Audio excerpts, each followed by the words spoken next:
Good morning. I'm really honored to be part of this panel. Yes, I came from the Philippines.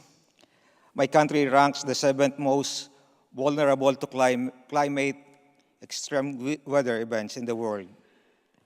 The recent catastrophic super typhoon, Haiyan, devastated the central region of our country. This attests to this high level of vulnerability. On record, Haiyan is the strongest tropical cyclone to make a landfall.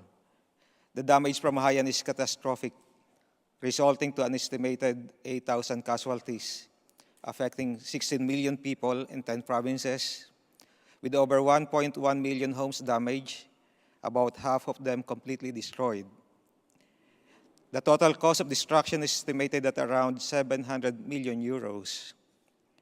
Our office, Caritas Philippines, is presently doing emergency rehabilitation work in these typhoon-ravaged areas in the central Philippines. The misery of the people should not hide behind mere statistics. Climate change-induced disasters spell indescribable miseries to our people. The sorrow of surviving father who lost all members of his family, the harrowing ordeal of watching your children go hungry for several days, the perennial feeling of insecurity for losing everything that you have, the paralyzing fear of hopelessness and despair. When we talk of climate change, we need to see real faces of suffering of people and feel the urgency of addressing this crisis. Extreme weather event is occurring more frequently in my country.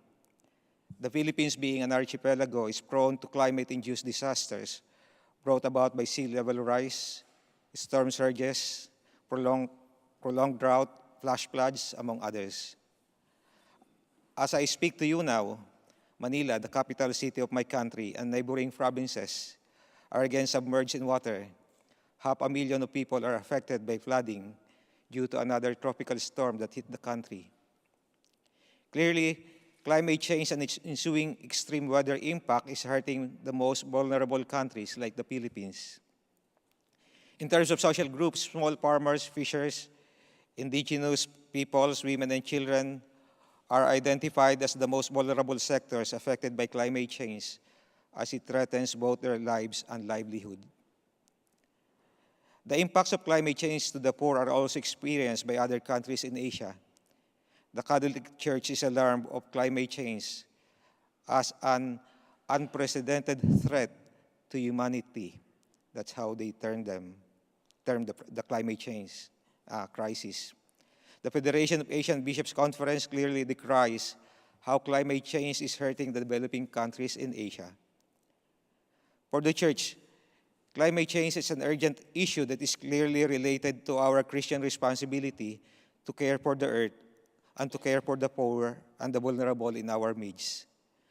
The social teachings of the Church are repleted with pastoral exhortations invoking environmental stewardship, social and intergenerational justice, the use of Earth's resources for common good, the authentic development, service for the poor and the vulnerable. All these principles are at stake of being violated when we do not avert or address the causes of climate change.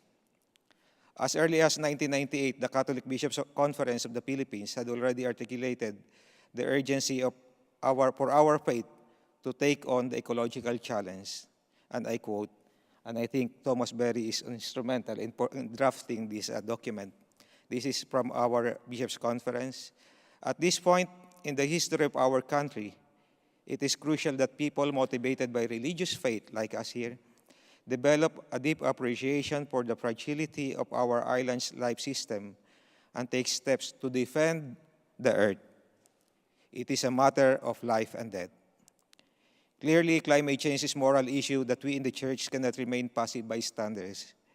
It is for this reason that the Bishops' Conference in Asia categorically admits, and I quote, "As Church, we are challenged by this grave situation, since climate change is an ethical, moral, and religious issue. Thus, the issue of climate change is not only about reducing carbon emission, expansion of carbon markets, or transitioning to low-carbon economies. Over and above the campaign to provide technical or political solutions, we need to recover the wider ethical context underlying the climate change discourse. And this is precisely the reason for this conference. Thank you.